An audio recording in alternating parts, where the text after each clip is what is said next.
Yo soy Valerie y claro, voy a comentarles un poquitito sobre todas las medidas de seguridad que se han implementado en el servicio de escáner, tanto para el personal como para los pacientes. Bueno, para hacerla un poquitito más aterrizable y un poco más didáctica para los alumnos o quizás todas las personas que no conocen tanto los flujos de escáner, intenté incluir bastantes imágenes. Así que bueno, esperemos que sea lo más didáctica posible. Así que empezamos. Bueno, ¿cuáles son los objetivos? Bueno, van a ser conocer cuáles fueron las modificaciones realizadas en nuestros procesos para así poder prevenir el contagio del virus SARS-CoV-2, tanto para el personal y así también para los pacientes.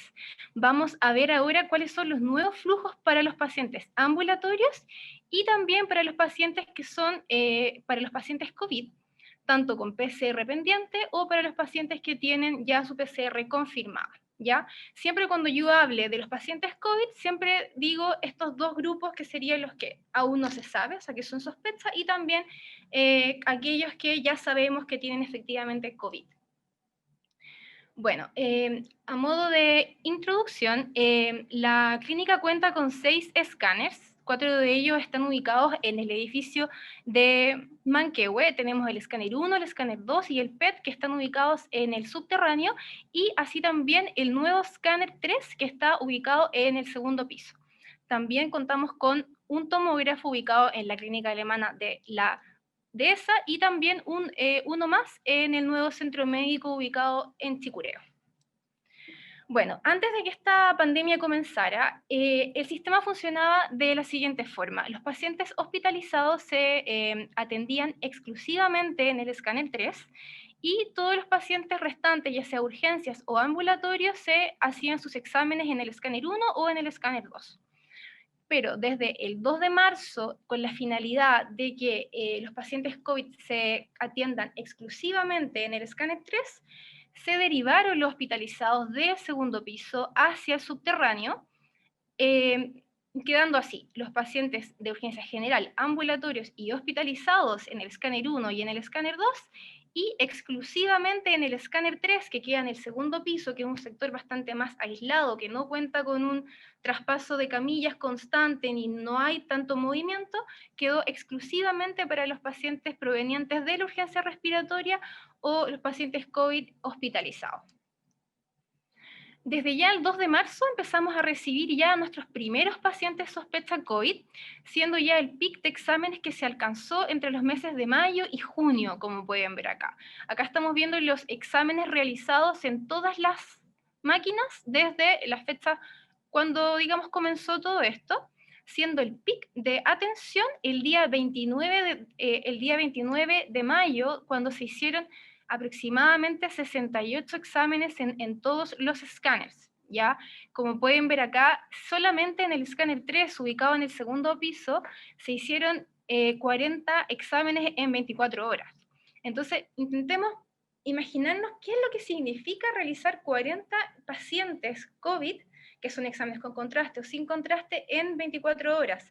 Esto significa una tarea muy ardua, que significa limpiar la sala 40 veces y además para el TENS es ponerse los EPP y además sacarlos 40 veces. Es una tarea bastante extenuante y que no es menor. Bueno, vamos a subdividir los dos flujos, tanto del paciente ambulatorio como el del paciente COVID, para que así hacerlo un poquitito más didáctico y vamos a ir viendo paso a paso cuáles fueron los cambios en cada uno de ellos.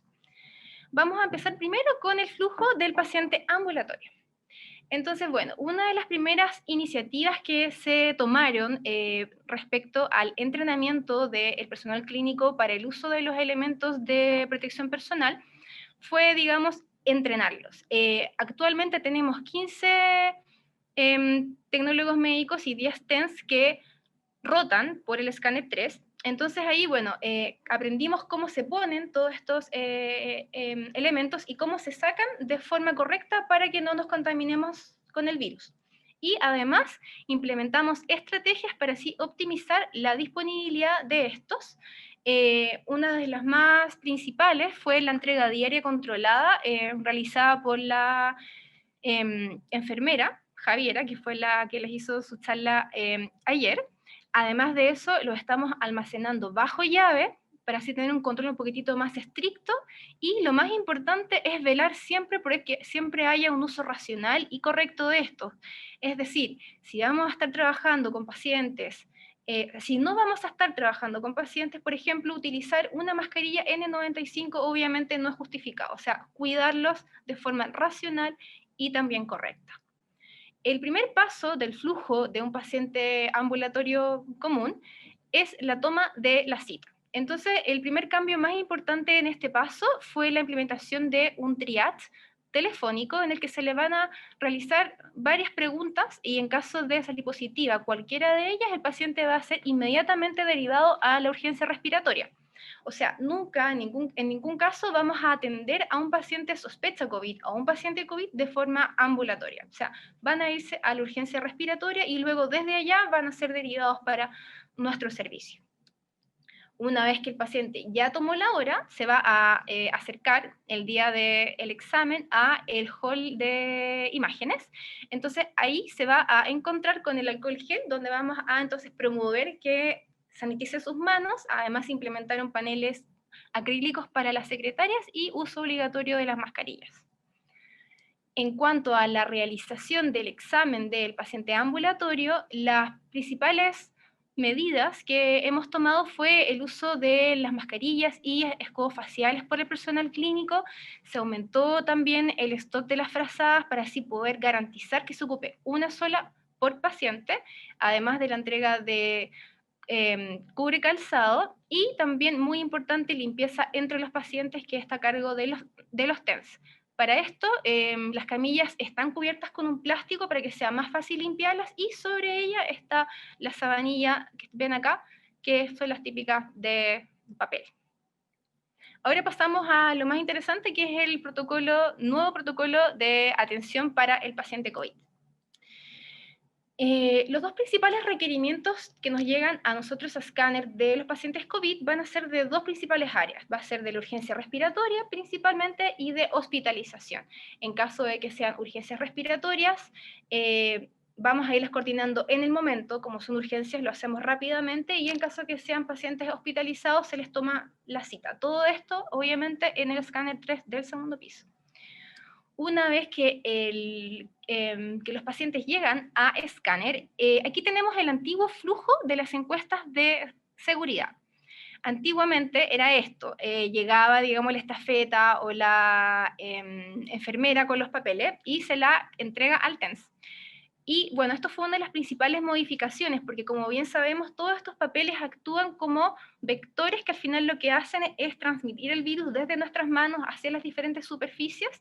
Entonces, el cambio que se hizo es que actualmente las encuestas de seguridad se hacen vía telefónica, van a estar a cargo del tecnólogo médico en caso de los pacientes de urgencia respiratoria y a cargo de las secretarias en caso de los pacientes hospitalizados.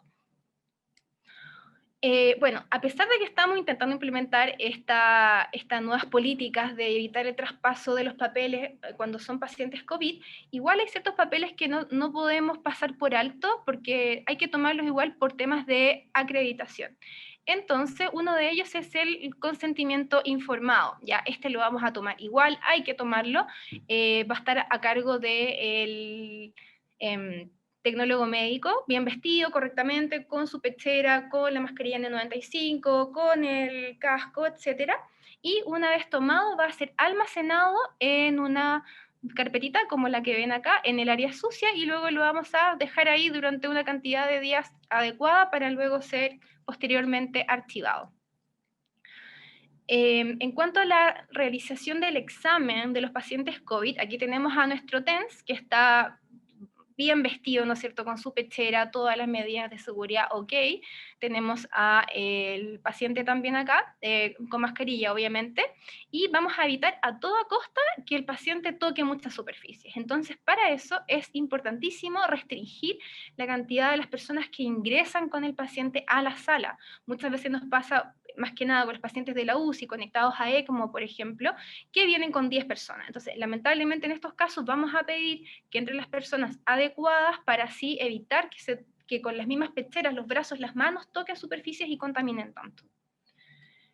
Además de esto, obviamente permanecer que el TENS permanezca la menor cantidad de tiempo dentro de la sala y que tome una distancia coherente con el paciente. Para mantener las zonas limpias, como se debe, hemos establecido zonas. Tenemos por un lado la zona roja, que es la zona de la sala de examen, que es la zona COVID. Entonces, aquí solamente podemos ingresar sin los EPP en caso de que no haya paciente o que ya se haya hecho una limpieza terminal. Ya, o sea, siempre que haya paciente, obviamente vamos a tener que entrar con todas las medidas. Tenemos por otro lado la zona limpia, que es la zona donde está prohibido ingresar con guantes o con cualquier EPP, porque obviamente aquí es donde pasamos bastante tiempo y necesitamos y todos queremos, ¿no es cierto?, que esta zona esté limpia. Y por último tenemos la zona amarilla, que es la zona de tránsito entre la zona COVID y la zona limpia, donde vamos a andar probablemente de vez en cuando con algún EPP puesto, pero siempre procurando no tocar las paredes ni nada para no contaminar de más. También establecimos un flujo seguro de insumos que van a ir desde la zona limpia hacia la zona sucia. Es decir, nunca vamos a traer jeringas o inyectoras que hayan estado en la sala, las vamos a traer a el carro que está en el área limpia. Siempre vamos a favorecer llevar insumos limpios a la área sucia. Y bueno, finalmente, el paso importantísimo, que es el de la desinfección, que estaría a cargo del TENS entre pacientes, y además de esto se hace una limpieza terminal 3 veces al día, que está a cargo aquí, como pueden ver, del personal de aseo. En este caso se llama Christopher, y bueno, estos chiquillos vienen 3 veces al día y limpian con el amonio cuaternario toda la superficie. Ya, bueno, para esto es que tanto los paneles del gantry como la inyectora, como las camillas, están cubiertas de plásticos para así hacer que se limpie más fácilmente y que todos estos activos no se dañen tanto con el uso constante de estos líquidos que son súper fuertes. ¿Ya? Bueno, finalmente, ¿qué aprendimos? Lo más importante en realidad, que yo creo que fue algo que nada se esperaba, es que los EPP son un bien muy escaso que requiere de medidas muy estrictas para poder garantizar su disponibilidad y además para que podamos establecer procesos que son seguros, tenemos que intervenir nuestros procesos internos desde su inicio a su fin. Además, es imperativo involucrar a todo el personal. O sea, aquí realmente a todos nos ha tocado hacer aseo, aquí está desde el personal de aseo, tecnólogos médicos, los radiólogos están involucrados, todos tienen que saber los protocolos, todos tienen que saber cómo funciona y que todos estemos comunicándonos con un mismo lenguaje. Y además de eso, también reducir el traspaso de todos los papeles y también favorecer, por lo mismo, la comunicación a distancia. Y finalmente, que no es menor, es que aprendimos a sonreír con los ojos. Muchas gracias.